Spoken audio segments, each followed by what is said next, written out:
그래서 3장, 아니, 지금 녹화가 되고 있는 건가? 왜 녹화 중 떴구나. 네, 네, 맞습니다. 떴더라고요. 3장, 진리를 어떻게 할 수 있는가? 신앙변증 제3장, 우리 진리를 알 수 있는 방법에 대한 이야기를 하게 될 거예요. 근데 기본적으로 진리를 알 수 있는 방법이 뭘까요? 진리가 뭘까요? 진리가 뭘까요? 변하지 않는 것. 그 진리에는 세 가지 조건이 있어야 된다고 그래요. 네. 불변성, 왜 생각이 안 나지? 불변성, 보편성, 절대성, 불보성, 절대성, 보편성, 불변성.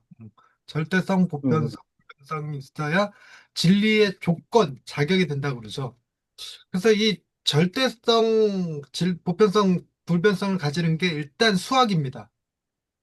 1 더하기 1은 전 세계 어디나 과거, 현재, 미래 어느 순간에 가도 항상 1 더하기 1은 2가 됩니다.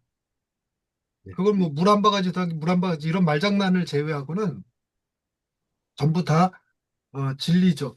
근데 이 수학에서도 진리가 되지 않는 게 있다네요. 그런 거죠. 마이너스 곱하기 마이너스는 플러스죠. 난 이게 진리라고 생각했어. 마이너스 곱하기 마이너스는 플러스. 근데 마이너스 곱하기 마이너스가 마이너스가 되는 경우가 있어요. 허수. 우리가 무수이죠. i라고 쓰는 거. 그거는 마이너스 곱하기 마이너스인데 마이너스야. 어. 그래서 어, 수학이 진리의 기준이 못 되나? 이런 생각이 들어요. 그리고 또 하나 너무 저한텐 진리처럼 느껴지는 게 연력학 법칙. 그 절대 영도의 법칙서부터 시작해갖고 보죠. 어, 인트로피 증가의 법칙에 이렇게까지 나는 그냥 절대 진리로 느껴져 그게. 그래서 과학이 저의 흥미를 굉장히 많이 끌었어요. 근데 또 하나의 진리가 있으면 진리의 영역에 들어가는 거. 그게 역사예요, 역사. 네. 역사는 그 이순신 장군이 이스라엘이란다. 일본 왜군을 물리친 사건은 명량해전 이거는 그냥 진리잖아요. 명확한 거니까. 그래서 역사가 이 진리의 후보군에 들어가. 그래서 이 진리를 굉장히 좋게 좋아합니다. 진리의 영역들을. 그런데 신학에 관련된 진리는 조금 개념이 다르더라고요, 이게. 그래서 다른 진리들은 과학이 됐건 수학이 됐건 역사가 됐건 인간의 노력으로 진리에 접근이 가능해. 음. 그리고 발견해낼 수가 있어요. 우리가 과학에서 법칙이라 부르는 것들이 다 진리거든요. 부력의 법칙, 음. 어, 저 하는 걸 뭐라 그래? 단어가 생각이 안 나. 지구에 끌어당기는 힘, 중력의 법칙. 그리고 세 가지 힘의 법칙, 이런 것들은 그 인간이 만들어낸 게 아니에요. 발견한 거지. 그래서 나는 이게 너무 좋은 게 과학자들이 진리를 만들어내는 존재이면 과학자들이 신 같을 거야. 근데 과학자들도 진리를 만들어내는 게 아니라 규정하는 게 아니라 발견해내는 거거든요. 그러니까 즉 신이 인간에게 부여한 법칙들을 발견해내는 거니까. 근데 이게 재밌는 게 여담이긴 한데 법칙이라고 불리우는 것들은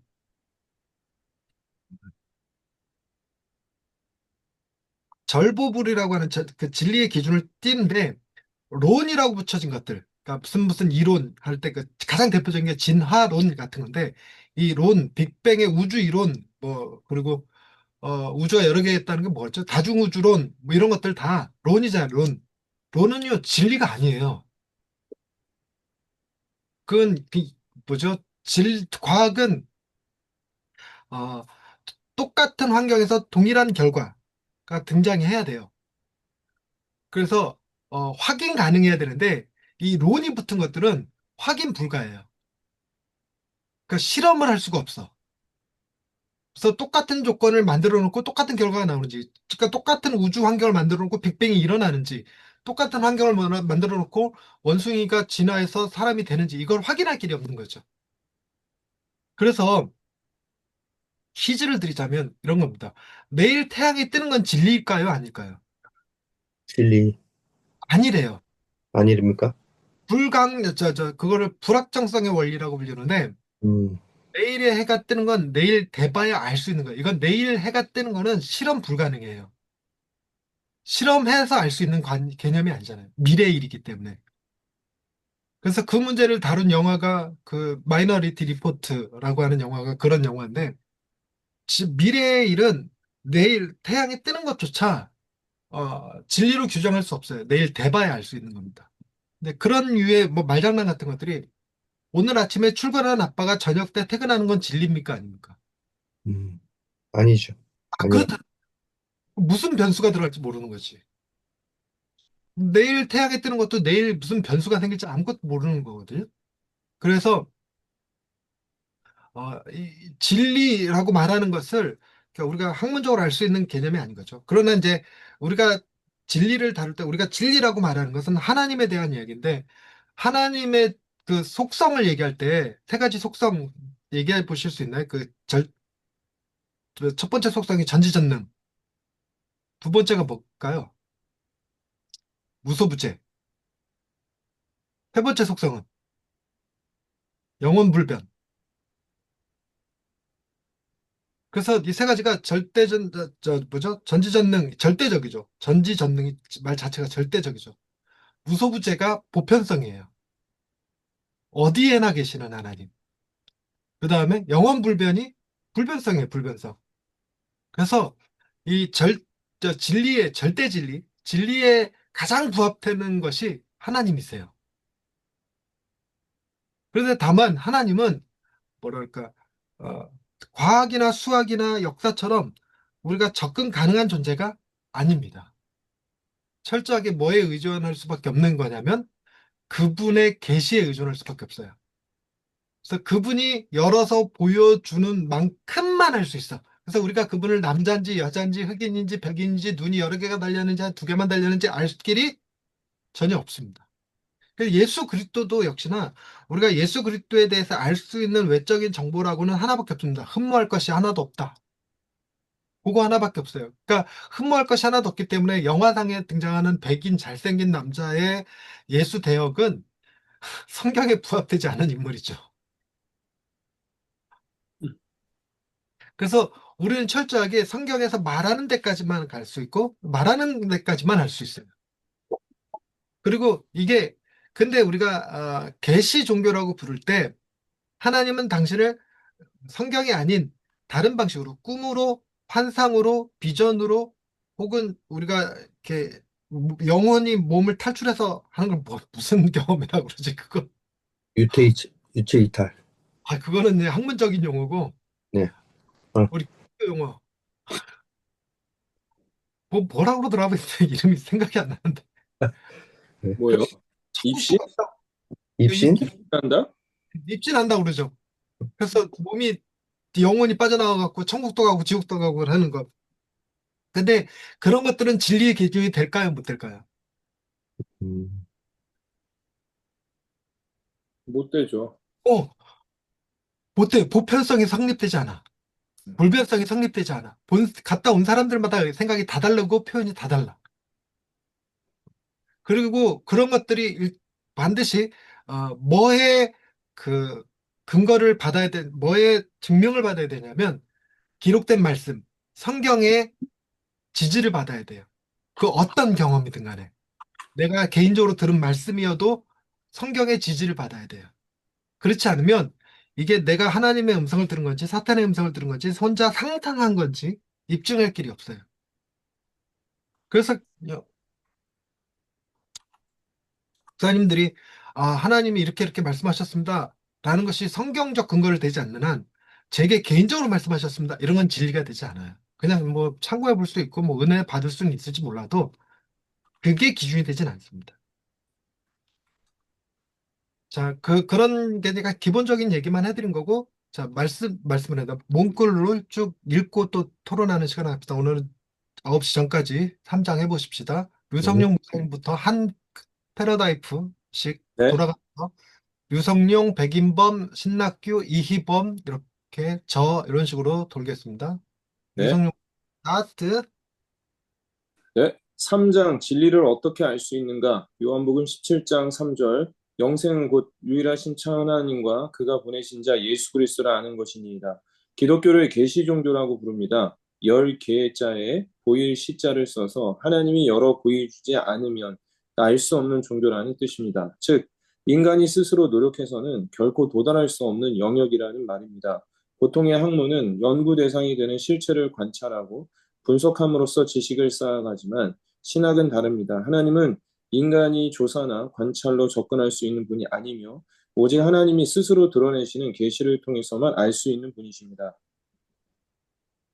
하나님은 성경을 통해 당신 자신을 우리에게 보여주셨습니다. 그러나 성경을 읽는다고 해서 누구나 하나님을 안다고 말할 수는 없습니다. 글자를 읽는 것과 그 뜻을 깨닫는 것은 다르며 그 안에 감추어진 하나님의 뜻과 예표는 하나님의 허락 없이는 결코 이해할 수가 없습니다. 계시 종교란 오직 하나님의 도우심으로만 진리를 깨닫고 그 깨달음조차도 믿음으로 이어지게 하는 하나님의 은혜 없이는 불가능한 신앙 체계입니다. 예수님은 마태복음 11장 27절에서 이렇게 말씀하셨습니다. 아들과 또 아들의 소원대로 계시를 받는 자 외에는 아버지를 아는 자가 없느니라. 하나님을 안다는 것은 인간의 지식이나 노력의 결과가 아니라 아들이 계시해 주신 결과입니다. 그러므로 우리가 하나님을 안다고 말할 수 있는 것은 하나님이 우리에게 은혜로 계시해 주셨기 때문입니다. 요한복음 17장 3절에서는 영생에 대해 이렇게 말씀하십니다. 영생은 곧 유일하신 참 하나님과 그가 보내신 자 예수 그리스도를 아는 것이니이다. 영생은 하나님을 알고 예수 그리스도를 아는 데서 비롯됩니다. 그런데 그분을 아는 길은 오직 계시밖에 없으니 결국 영생이란 전적인 하나님의 선물입니다. 만일 하나님이 특정한 수준의 거룩이나 경건에 도달한 자에게만 자신을 드러내신다면 기독교는 계시 종교가 아니라 수행 종교가 되고 말 것입니다. 그러나 성경이 말하는 영생과 구원은 선함이나 경건의 결과가 아니라 하나님께서 자신을 드러내 보이신 일방적 은혜의 열매입니다. 그렇다면 우리가 영생을 소유하게 된 이유는 우리가 의로워서가 아니라 주님의 소원 때문입니다. 아버지 하나님과 우리 사이를 이어주시고 우리로 하여금 하나님을 알게 하시기를 기뻐하셨던 예수님의 기쁨, 그것이 바로 우리가 영생을 얻게 된 이유입니다. 오늘날 사람들은 이 영생의 질문을 과학자들에게 던지기도 합니다. 하지만 그들이 말하는 영생은 죽음을 극복하는 기술에 가까운 개념입니다. 불멸의 생명, 죽지 않는 몸, 그런 것을 향한 열망이지요. 그러나 성경이 말하는 영생은 전혀 다른 차원입니다. 영생은 하나님과의 관계이며 사랑입니다. 영생은 오래 사는 것이 아니라 하나님의 사랑 안에서 살아가는 삶입니다. 그리고 그 시작은 내가 하나님을 이해한 순간이 아니라 하나님이 나에게 먼저 열어 보여주신 순간입니다.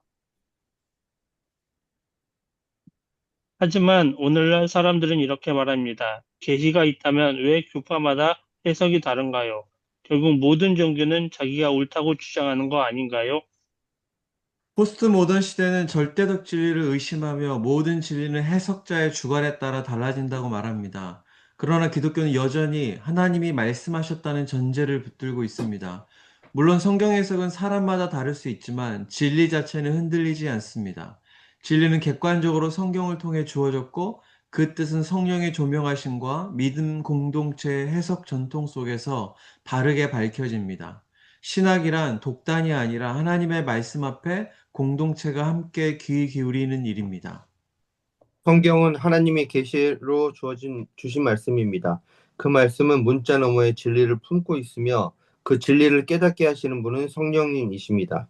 우리는 그 성령의 도움 속에서 말씀을 읽고 교회 공동체 안에서 서로 점검하고 해석해 나아갑니다. 계시는 개인의 소유가 아니라 하나님이 주신 선물이며 교회가 함께 듣고 순종해 나아가야 할 공동의 유산이자 고백입니다. 계시 종교란 결국 이 말로 요약할 수 있습니다. 하나님이 먼저 말씀하셨고 우리는 그 말씀 앞에 서서 듣고 응답할 뿐입니다. 진리를 알아내는 것이 아니라 진리가 우리를 먼저 불러내셨고 그 부르심 앞에 예라고 대답하는 것이 믿음입니다. 진리를 안다는 것은 단순히 많은 공부를 해서 얻는 지식과는 다릅니다. 기독교는 계시 종교라고 불리는데 그 이유는 하나님께서 먼저 자신을 열어 보여주셔야만 알 수 있기 때문입니다. 성경은 바로 그 계시의 기록입니다. 우리가 성경을 통해 하나님을 알고 또 성령께서 그 말씀을 깨닫게 하실 때 진리를 알게 되는 것이죠. 그래서 진리를 아는 것은 인간의 노력보다 하나님의 은혜에 더 달려 있습니다. 네. 그래서 진리를 우리가 어떻게 알 수 있냐라는 질문을 받을 때 진리를 우리가 수고하여 노력하여 뭐 인간의 지혜와 능력으로 알 수 있는 게 아니라 철저하게 은혜에 의존하게 돼 있어요. 은혜에. 그래서 하나님의 은혜를 베푸시면 누구라도 진리를 알 수 있죠. 그리고 그 진리라는 것 자체가 뭐랄까 우리의 영생과 관련된 일이라서 그걸 아는 것 자체가 우리의 영생이 됩니다. 아는 것 자체가. 그러면 아는다는 것 자체가 영생이라는 얘기는 그걸 열어서 보여주시는 하나님이 우리를 영생으로 부르신 일이고, 그러니까 우리가 그 진리를 깨닫기도 전부터 이미 우리는 하나님이 조금씩이라도 우리의 능력과 형편에 맞게 어떤 방식으로든 우리에게 진리를 당신을 진리로 계시해 주실 땐 우리가 그 영생으로 부름받은 거고 영생의 선물을 받은 거가 되죠. 그러니까 진리를 어떻게 알 수 있습니까? 라는 말에 우리는 하나님의 은혜로 알 수 있는 방법밖에 없습니다. 이 정도가 우리의 답변이 될 것입니다. 그래서 요거를 그러니까 얘기하자면 기본적으로 우리가 행위 종교가 아니라 은혜 종교라는 기본적인 전제가 깔려 있어야 되는 거니까 그래서 또 어떻게 하면 진리를 알 수 있습니까? 저 뭐지 제자 훈련 참여하시면 됩니다. 이런 방식으로 알 수 있는 게 아니에요. 그러니까 제자 훈련 방식 으로 뭐 성경을 많이 읽어서 뭐 이렇게 알 수 있습니다라고 말하는 건 우리가 수학이나 과학이나 역사를 통해서 진리를 탐구해 나가는 방식을 얘기하는 것뿐이에요. 근데 그런 방식의 진리는 예수 그리스도에게로 우리를 인도해 주지 않습니다. 성경을 많이 읽어서 성경학자가 될 수는 있을지 몰라도 그것이 하나님의 자녀가 되는 것은 아닙니다. 근데 우리가 말하는 진리는 그것이 내가 무엇을 안다라고 하는 교만의 근거가 되는 게 아니라 우리를 은혜로 부르셨다라는 하나님의 은혜에 대한 고백으로 진리가 이제 알게 되는 거죠. 고백하는 거가 되는 거죠. 그래서 이제 이런 질문을 받았을 때 기본적으로 우리가 성도님들에게 기독교의 기본 진리라고 말하는 것은 계시에 의존하는 거라는 걸, 계시 종교라는 걸 이렇게 얘기해 주는 것으로 시작하면 좋을 것 같아요. 인간이 영구 관찰로 알 수 있는 분이 아니고 오직 하나님께서 스스로 드러내어 주신 계시하심으로만 알 수 있는 종교가 우리 기독교입니다. 그리고 하나님께서 당신을 열어 보여주신 사건이 성경. 그래서 성경에 대한 정의가 다양한 정의들을 쓰는데 제가 여러분들한테 한 번 이상은 얘기했을 것 같은데 성경이란 하나님을 경험한 사람들의 기록이라는 정의를 가지고 있어요. 난 그게 너무 좋더라고. 그러니까 하나님을 경험한 사람들의 기록이기 때문에 그 하나님에 대한 인지는 무엇을 바탕으로 하냐면 그 사람의 배경 스키마를 통해서 결정돼요. 그러니까 하나님이 그 사람이 가지고 있던 삶의 다양한 방식들과 공명하심으로 당신을 드러내요. 그래서 구약의 사건들은 왕의 기록도 있고, 목동의 기록도 있고, 여인의 기록도 있고, 다 근데 조금씩 조금씩 하나님이 다르죠. 그 하나님이 다르지만 그 안에 통일성과 일관성을 발견할 수 있어서 구약이라고 하는 책으로 엮여진 거니까. 그래서 그 성경을 통해서 하나님을 경험했는데 문제는 경험한 사람들이 이렇게 말로 전달을 해도 그 말하는 사람이 정말 말하는 재주가 뛰어난 사람이고 듣는 사람이 굉장히 집중을 잘해서 듣는 사람이라도 절대 70%를 넘지 않는다고 그래요. 전달력이. 내가 경험한 걸 100% 전달할 수 없다고 합니다. 그런데다가 이런 70%의 전달력도 뭐가 있어야 되냐면 말하는 사람과 듣는 사람이 공통의 경험을 가지고 있어야 돼요. 그러니까 제가 그 제천에서 사역할 때 제천에 있는 친구들은 동해안만 봤어요. 바다는. 동해안만 봤는데 그러다 보니까 조수간만의 차에 대한 인식이 그렇게 좋지가 않더라고요. 근데 저는 안산에서 살았는데 그 안산에 제가 살던 동네에 그 사리포구라고 있었어요. 지금도 사리라고 하는 동네가 있는데 그 동네 도로 이름이 해안로예요. 여전히 지금도 해안로예요. 예전에는 서울 사람들이 그 사리포구에 와서 회를 사 먹었거든요. 근데 그 사리포구로부터 지금의 서해 바다인 대부도까지 그 저 오이도까지 가려면 차로 한 30분 가야 돼. 그러니까 예전엔 조수간만의 차가 그 차로 30분을 달려야 될 만큼의 거리도 들어왔었어요. 그래서 내가 아이들한테 여기까지 물이 들어왔었어. 여기 해안로잖아. 그래서 그래. 그럼 애들이 뭐라 그러냐면 에이, 우리를 바보로 하나. 그런 굴을 이렇게 받아들여요. 그러니까 공통의 경험이 없으면 아무리 잘 설명해도 못 알아. 증거를 들이대도 회안로라고 하는 걸 증거를 들이대도 근데 사리포구에 와서 회를 먹어본 사람은 바로 알죠. 그와 같이 근데 이 공통의 경험이 있어야 되는데 신을 경험한 사람들이 경험하지 않은 사람들한테 이야기할 때는 그죠? 그 공통의 경험이 없기 때문에 전달력이 70% 절대 안 나옵니다. 뭐 10%나 나오면 제대로 나올까? 그런데다가 성경은 말로 된 책이 아니라 글로 된 책이잖아요. 그러니까 글로 된 책이라서 톤이 사라져요. 말의 톤. 그리고 말의 의도가 사라집니다. 이 말을 왜 하는지. 그래서 우리가 맥락을 통해서 의도를 파악하려고 노력을 하는 거지 없어져 버려요. 오로지 내용만 남습니다. 그러다 보니까 무슨 현상이 일어나냐면 기록된 말씀은 항상 해석자의 왜곡과 오해를 불러일으킵니다. 근데 지금 포스트 모더니즘은 뭘 항상 주장하냐면 어, 기록된 문자보다 더 중요한 건 그 문자를 해석하는 사람들이 더 중요하다는 거예요. 그래갖고 그런 말 들어보셨는지 모르겠는데 작가의 손을 떠난 작품은 철저하게 독자의 몫이다. 독자가 어떻게 해석하고 어떻게 받아들이냐가 중요하다. 이런 얘기를 합니다. 근데 그런 식으로는 진리가 규정되지 않아요, 절대로.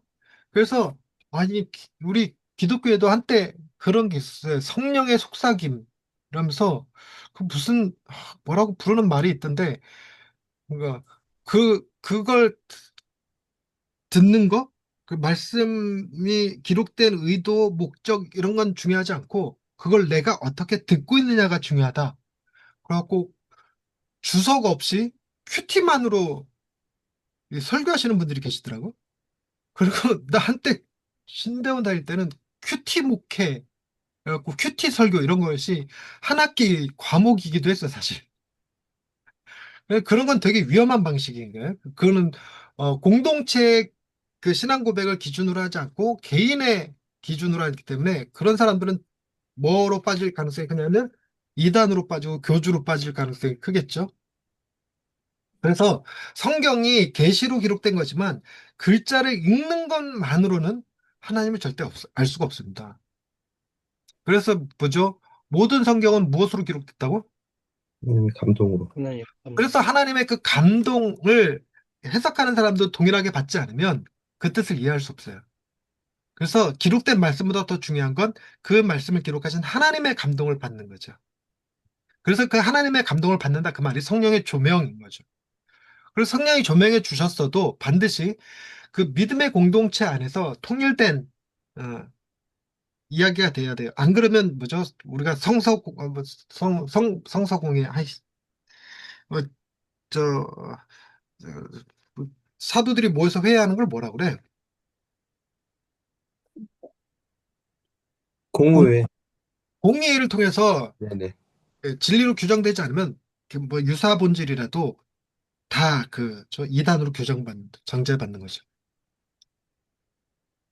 그 다음에 세 번째, 그래서 예수님의 말씀, 아들과 또 아들의 소원대로 계시를 받는 자 외에는 하나님을 아는 자가 없다. 아들의 소원대로 계시를 받는 자, 즉 그분이 선택하여서 그분이 자신을 열어서 보여주시는 방식 외에는 하나님을 알 수가 없어요. 근데 하나님을 아는 방식이 예수 그리스도를 기본 중심으로 한다는 개념. 그러니까 생명은 한 아버지로부터 와요. 생명은. 그런데 구원은 아들로부터 온다라는 말을 해요. 저는 처음에 이 말을 들었을 때 되게 재밌다고 느껴졌는데 사실 우리도 기독교를 믿을 때 하나님을 통해서 기독교를 믿는 게 아니라 예수님을 통해서 기독교를 믿어요. 그러고 난 다음에 예수님을 보내신 하나님에 대해서 배워가는 거예요. 배워가는 거. 그래서 그게 되게 재밌는 게 하나님 우리가 아버지라고 부르잖아요. 그, 인문학적으로도 이 엄마라고 하는 말은 본능적 단어라고 합니다. 애기들이 누구를 엄마라고 불러야 되는지 안 되는 거예요. 본능적으로. 그래서 진짜 친엄마를 엄마라고 부른다 그런 개념이 아니라 자기를 돌봐주는 사람, 즉 할머니를 엄마라고 부르든 아버지를 엄마라고 부르든 그렇게 이렇게 엄마 이렇게 부른다는 거예요. 그런데 아빠라고 하는 단어는 본능적 단어가 아니라 사회적 단어, 학습 단어라고 얘기합니다. 그래서 아빠는 배워서 알아야 돼요. 그러니까 이분이 아버지고 이분은 뭘 좋아하시고 이분은 무슨 일을 하시고 이렇게 이분의 가치관은 뭐고 그래서 아빠는 배워야 되는 존재예요.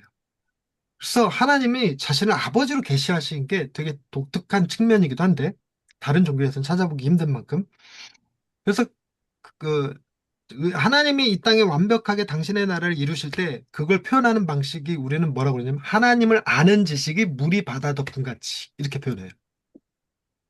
하나님을 아는 지식 이게 굉장히 중요하다고 이렇게 부르는 거거든요. 근데 그 하나님 역시 예수 그리스도를 통해서 알아요. 그러니까 성경에 이제 예수 그리스도께서 이렇게 구원을 베푸실 때 보면 되게 그 자녀 문제 앞으로 하나님 앞에 나오는 사람들, 즉 야이로가 됐던 귀신 들린 아들을 뒀던 혹은 귀신 들린 딸을 뒀던 이 그 수가부터 어디 여인이야 가나안 여인 같은 경우든 보통 자녀들을 통해서 그 저 하나님을 알게 되는 구원에 이르게 되는 경우들이 꽤 많아요. 그래서 생명은 창조는 하나님이 하셨지만 구원은 그 아들 예수를 통해서 오듯 우리도 우리의 생명이 아버지로부터 왔지만 그러나 구원은 아들로부터 받는다고 이런 표현을 씁니다. 그래서 교회 다니는 사람들은 그래서 꼭 자녀를 낳아야 돼. 음. 여담이었고. 그래서 이제 하나님을 아는 것 자체가 인간의 성취가 아니라는 얘기를 하는 거예요. 그러니까 우리가 진리를 아는 것이 너의 수고와 노력으로 되는 게 아니라 예수님의 은혜로운 계시의 결과입니다. 근데 그 계시가 진리를 알려주는 것이 그 진리를 통해서 교만해지라고 하는 게 아니라 그 진리가 곧 영생을 의미하는 거고 영생이란 하나님과의 관계를 얘기하는 거예요. 단순히 오래 사는 것이 아니라 내가 누구를 아는 것 되게 하는 거죠. 다시 여담 하나 더 하자면 이거 반복되는 얘기인 것 같은데 원생, 인생, 영생 그 구분하는 법 얘기해 드렸었나요? 이거 기억나시나요? 원생, 원숭이의 생애, 인생, 인간의 생애, 영생, 영원한 생애 요걸 나누는 기준. 영, 원생과 인생의 차이는 이성에 있다고 그럽니다. 이성. 이성을 가지고 있느냐, 가지고 있지 않느냐. 그러니까 무엇을 아느냐 하는 문제죠. 그리고 인간과 영생, 인생과 영생의 차이도 역시 무엇을 아느냐의 차이예요. 그래서 영생은 뭘 아는 거냐? 하나님과 그가 보내신 자 예수 그리스도를 아는 것, 아는 것. 그게 영생이라는 거. 그러니 우리가 단순히 수고에 노력해서 아는 게 아니라 아는 것이라는 것 개념 자체가 하나님께서 예수님께서 당신을 열어서 보여주시는 계시의 방식이기 때문에 우리는 자랑할 수 없어요. 우리에게 알려주신 그분의 은혜에 전적으로 의존하는 거죠. 그래서 오늘날의 도전은 포스트 모던 절대적 진리는 없다. 해석자마다 다르다. 어, 그렇게 얘기하는데 그렇지 않아요. 지금 뭐 우리가 그 고전 문학 이런 것들을 배울 때 그 지금 우리가 그 글을 읽으면서 어떻게 느끼느냐가 중요하다. 이거 웃기는 소리라고. 고전 문학자들은 항상 그 시대 상황과 작가의 형편과 그 사람의 의도와 생각을 파헤치려고 노력하죠. 최대한 그 작가의 의도에 가장 가깝게 도달한 사람들이 학위를 받는 거죠. 근데 포스트 모더니즘은 아니야, 우리가 생각하는 게 중요해. 이러면 이게 진리의 기준이 될 수 없어요. 포스트 모더니즘이 진리의 기준이 될 수 없는 게 각자 자기가 생각하는 게 옳아. 이렇게 생각하는 순간 진리의 자격 자체를 갖출 수 없죠. 그래서 도덕이란 내가 아, 동의하는 것만 도덕이야. 내가 인정하는 것만 도덕이야. 포스트 모더니즘은 그렇게 얘기하거든요. 근데 그렇게 얘기해서 갖고는 진리를 찾을 수가 없어요. 진리 자체를 세울 수가 없어. 그리고 진리는 기독교 진리는 흔들리지 않아요. 그러니까 굉장히 오래전에 기록된 책인데 굉장히 많은 나라에서 굉장히 많은 시대에 성경이 어, 이 시대를 구성하는 데 필요한 기본 지식이 돼요. 오늘날 우리가 사회를 구성하는 데 있어서 필요한 법도 성경을 기준으로 해요. 구약의 정의와 신약의 사랑의 개념을 근거로 판단합니다. 그렇게 해서 세워져요. 법은 그 기본 토대를 자연주의나 혹은 유전학에서 절대로 가져올 수 없어요. 유전학으로 접근하면 뭐가 나오냐면 뭐죠?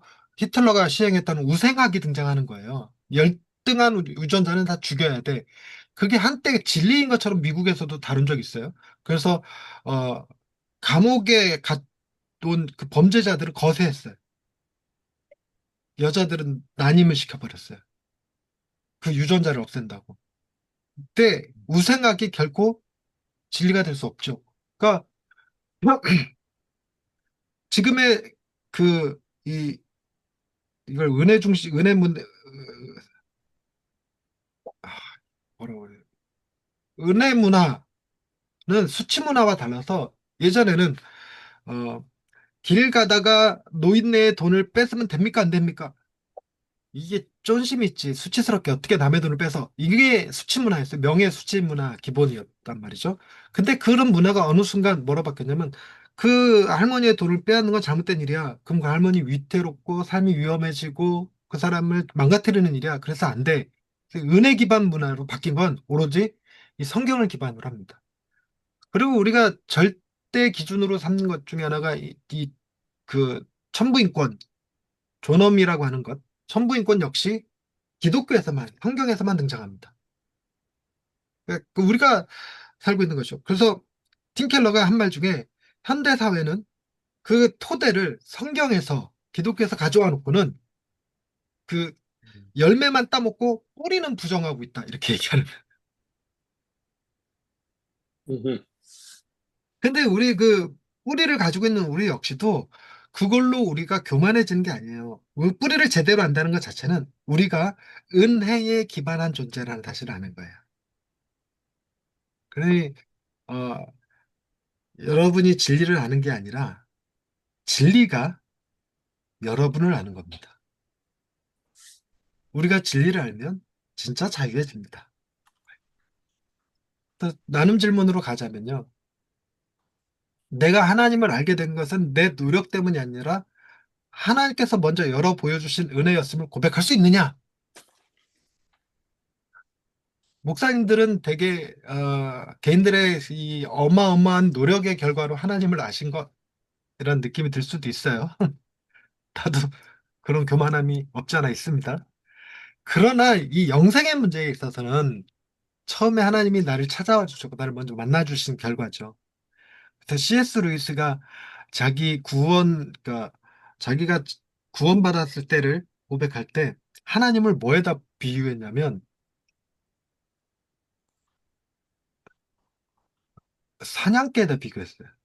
아, 맞아요. 자기를 끝끝내 찾아오셔서 자기를 끝끝내 물어버리신 분. 그 결과 자기가 하나님을 알게 됩니다. 자, 그래도 이제 각자가 이 하나님이 나를 먼저 열어 보여주신 은혜라고 느껴지는 순간들의 고백들이 있죠. 최소한 뭐냐면 내가 구원받았다라고 느끼는 순간이든 내가 목사로 부르심을 받았다고 하는 순간이든 이런 것들이 조금씩 다를 거예요. 교인들 역시 교회를 처음 나오게 된 계기 이런 것들이 좀 다를 수 있을 겁니다. 근데 교회 안 다니는 사람들도요. 이 하나님이 먼저 열어 보여주셨던 은혜의 순간들을 가지고 있대요. 그런 현상을 표현하는 말이 있어. 누미노제. 누미노제라는 말이 이게 신의 계시의 느낌, 신이 자신을 찾아와서 자신에게 당신을 계시해 준 것 같은 느낌을 갖는 순간들이 있습니다. 그걸 누미노자라 그래요. 네, 목사님들은 어떤 경험들을 갖고 계신지. 자, 류성용 목사님은 언제 처음 하나님의 은혜를 경험하셨나요? 지금 저는 그 너무나 분명한데 군대에서 혼자 성경책 읽는데 그 로마서 5장 말씀에 우리가 아직 그러니까 제가 교회는 계속 다녔잖아요. 네. 근데 야, 내가 그토록 고백했던 그 십자가가 날 위한 것이었구나. 내가 죄인이구나를 깨닫는 그 순간이 진짜 은혜를 받은 순간이라고 기억하고 있습니다. 딱 그 저기 어거스틴 어거스틴과 똑같은 발언을 하신 것 같은 느낌. 아, 성경을 읽어라 해서 로마서를 딱 펼쳐서 읽었더니 의인은 오직 믿음으로 말미암아 살리. 네. 그 말씀에 감동을 받아갖고 막 근데 진짜, 역시 저는, 주의 종들은 출발부터가 다르군요. 뭐 이런 느낌이 드는. 이분 목사님은 언제 셨나요? 그냥 뭐 사도 바울처럼 뭐 강력한 뭐 이런 거는 어, 분명 있었을 것 같은데 모르겠습니다. 뭐 그냥 적은 뒤에 옷이 젖듯이 일생일대 계속해서 잦은 은혜에 어느덧 눈 떠보니 이렇게 구원받은 것 같아요. 네네네. 그리고 근데 그 당시 때에 엄청난 사건들이었던 것 같은데 지금 지나고 보니까 뭐 기억이 안 날 정도로 그냥 지나가는 비 같은 느낌이 들어요. 음, 네, 그래서 신학교 예. 목사님. 저는 그, 회심한 게 절에서 회심했거든요. 오? 네. 와, 그러니까 고시공부하러 그 절에 들어갔다가, 네, 거기서, 네, 제가 굉장히 이게 약간 종교적인 그런 게 있나 봐요. 거기 주지 스님이 이제 권하시더라고요. 너는 딱 그 목회자 아니면 스님하면 좋겠다. 그래서 여기서 후원해 줄 테니까 내가 머리 깎아줄 테니까 어, 공부하고 스님 되면 그 절이 의외로 돈이 굉장히 많거든요. 네. 예, 예. 그래서 혹하게 되더라고요. 음, 근데 그 전에 이제 교회는 다니긴 했는데 정직한 질문에 답변을 들을 수는 없었고 저한테 의미가 크게 있진 않았던 거죠. 근데 어쩜 이제 거기서 스님으로 사는 길이 굉장히 그 매력적이다라고 생각이 들었고 뭔가 보장되어 있는 게 있었어요. 음, 그래서 혹했죠. 그래서 그 과정을 밟으려고 준비하고 있던 상황이었는데 이제 그 산 밑에 거기가 그 들어보셨을 텐데 그 칠갑산이라고요. 그 콩방맨. 청양에 칠갑산이라고 실제로 있거든요. 거기 노래 안에 칠갑산이요. 큰 절이었는데 그 산 밑에 마을에 감리교회가 있었어요. 어, 거기 한번 몰래 이제 수요예배를 참여하고 그 목사님한테 이제 성경을 받아가지고 성경을 이제 교회에서 그 몰래 읽었는데 마지막 그거였죠. 하나님이란 존재가 살아 있다면 어, 어, 그러니까 인생의 의미에 대해서 좀 가르쳐 달라. 그러니까 불교에서 설법을 들어보니까 인생의 의미를 답을 찾을 수는 없겠더라고요. 근데 그냥 보장된 미래가 있을 뿐. 음, 근데 어느 날 이제 그 절의 구석진 방에 하나님이 이렇게 아주 생생한 현현으로 찾아오셨죠. 부정할 수 없게.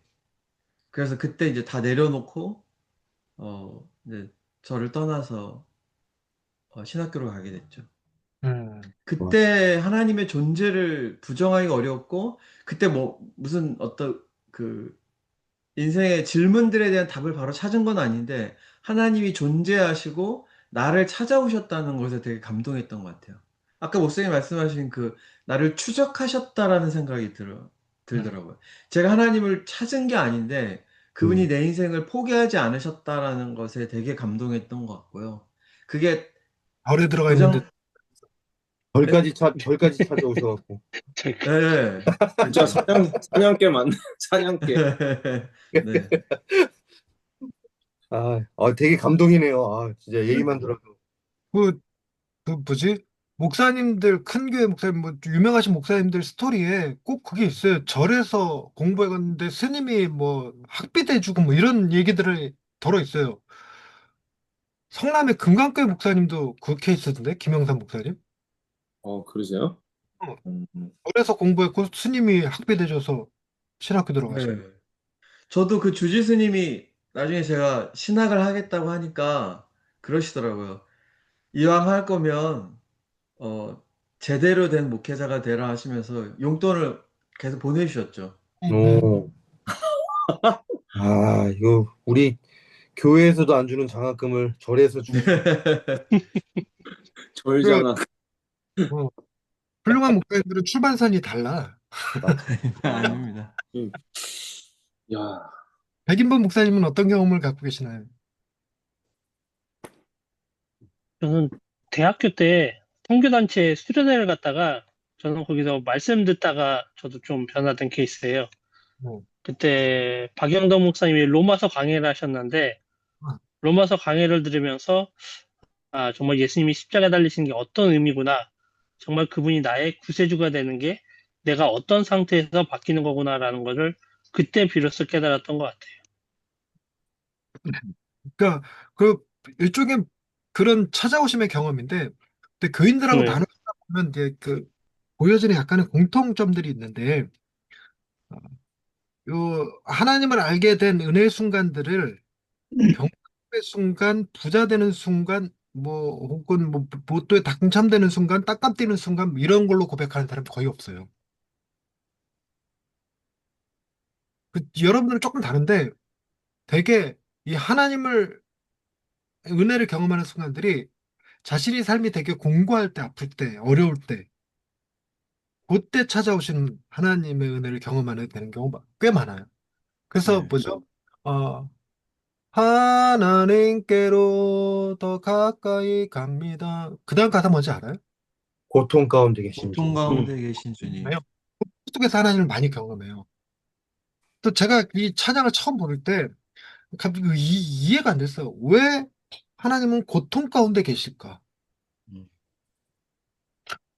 이해가 안 되잖아. 근데 나중에 그 받은 감동이 뭐냐면 사람들이 주로 언제 하나님을 찾게 하는 거였어요. 본인이 그래서 나를 찾을 만한 그곳에서 먼저 가서 우리를 기다리시느라 그분이 고통 가운데서 기다리고 계신다. 그런 가사다. 이런 얘기를 하더라고요. 와, 되게 감동이었어. 음. 자, 그다음에 2번. 영생이 죽지 않는 삶이 아니라 이터널 라이프. 아니, 이터널 라이프가 영생인데? 네. 인드리스 라이프. 맞나? 포에버 라이프. 이런 개념이 아니라고, 영생은. 영생은 하나님과의 관계라는 설명이죠. 그래서 이런 설명은 내 신앙 이해에 어떤 차이를 줍니까? 의도적인 질문인데, 영생은 죽어서 얻는 어떤 것이 아니라는 거예요. 지금 이 순간 우리가 영생을 사는 거죠. 그래서 지금 이 순간 영생을 사는 것을 또 다른 방식으로 표현한 게 예수님께서 마르다에게 하신 말씀. 무릇 살아서 나를 믿는 자는 영원히 죽지 아니하리라. 그 말씀의 개념이 단순히 이 물리적 죽음이 아니라 영생의 개념 자체는 어, 하나님과 우리 사이의 관계의 문제죠.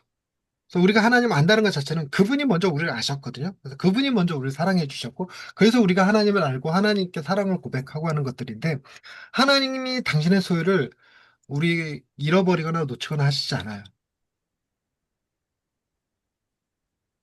그래서 우리가 죽음 이후는 어떻게 됩니까? 라고 말할 때, 그 교리적 대답은 뭐냐면, 그런 말 들어봤는 거예요. 하나님의 영원한 안식 가운데 들어간다 이런 표현을 안 쓰고, 어? 왜 그 단어도 생각이 안 나네? 패스. 나 이러다가 집에 가서 잘 때 생각난다. 음.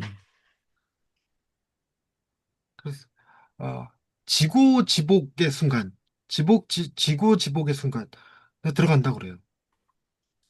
나는 그거 공부하면서 도무지 이게 이해가 안 되고 납득도 안 되고 인간이 가진 언어로 설명이 안 되니까 뭐 학자들도 신학자들도 인간이 가진 언어로 설명해내는 게 아니니까 그래서 학자들마다 우리가 죽고 난 다음에 하나님의 품 안에서 머물 때 인식이 있느냐 없느냐 이런 문제. 그러니까 구약에서 사람들이 죽으면 그걸 뭐라고 부르냐면 잠들었다 이렇게 표현하거든요. 주님 품에 잠들었다, 안겼다 이런 표현들을 쓰는데 뭐 부자가 아브라함을 알아보고 얘기하듯 그런 형태가 아니고 나사로가 부자의 품에 안겨 있는 걸 자신이 인지하는 그런 개념이 아니고 영원한 안식 가운데 들어갔다가 부활의 때 동시에 다 부활한다는 거죠. 그래서 나는 그게 이게 어떻게 머릿속에 들리냐면 내가 죽으면 내가 죽었다고 생각하는 순간 세상의 종말인 거야. 온 인류가 휴거받고 막 다 그렇게 된 거지. 왜냐하면 나는 그때까지 주님의 품 안에서 잠들었다가 깬 거라서 자고 일어났더니 어랍쇼? 저 부활이 이미 이루어졌네? 이렇게 느낀다는 거예요. 그러면 내가 죽어서 우리 아이들을 만나기까지 오랜 시간을 기다려야 되는 게 아니라 죽었는데 내 새끼가 옆에 있는 거지. 음. 난 그게 지금 좀처럼 이해가 되진 않아요. 근데 죽음이라는 것 자체도 하나님의 지복의 순간에 들어간다. 정확한 단어는 아닌데 지복이라는 말과 비슷한 단어를 쓰는데 그 지복의 순간에 들어간다. 이것도 다 관계예요. 하나님 안의 관계.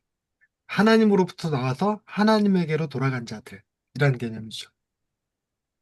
그래서 이 영생에 대한 개념을 이해하면 천국에 가기 위해서 노력하는 자가 아니라 하나님과의 관계를 누리는 일에 집중하는 거예요. 하나님과의 관계를 누리는 거예요. 그분을 아는 것, 그런 것. 그다음에 성경을 읽을 때 교회와 공동체 안에서 도움을 받았던 경험이 있나? 이건 100%지 뭐. 혼자서 우리가 성경을 깨달아 알 수 있는 방법이 없어요. 그래서 성경은 반드시 어, 어, 뭐죠? 지도자, 리더의 도움을 받아요. 공동체의 도움을 받아야 됩니다. 근데 이게 큐티가 약간 힌두교적인 성향을 띠어요. 그래서 힌두교에서 우리 요가할 때 이렇게 합장하면서 하이오 라마스테 이렇게 인사하는데 그 라마스테가 당신 안에 있는 신에게 경배합니다라는 뜻이거든요. 근데 큐티가 너, 너에게 그 말씀을 해석해 주신 하나님과 나에게 해석해 주신 하나님이 꼭 다른 분 같아. 어떤 분은 심판의 하나님으로, 어떤 분은 사랑의 하나님으로 경험을 하거든요. 그래서 동일하게 사도신경 교리, 우리 지금 여기 침례교 계신가요? 침례교 안 계시죠? 이승우 목사님 하시. 지금 여기는 없으시죠?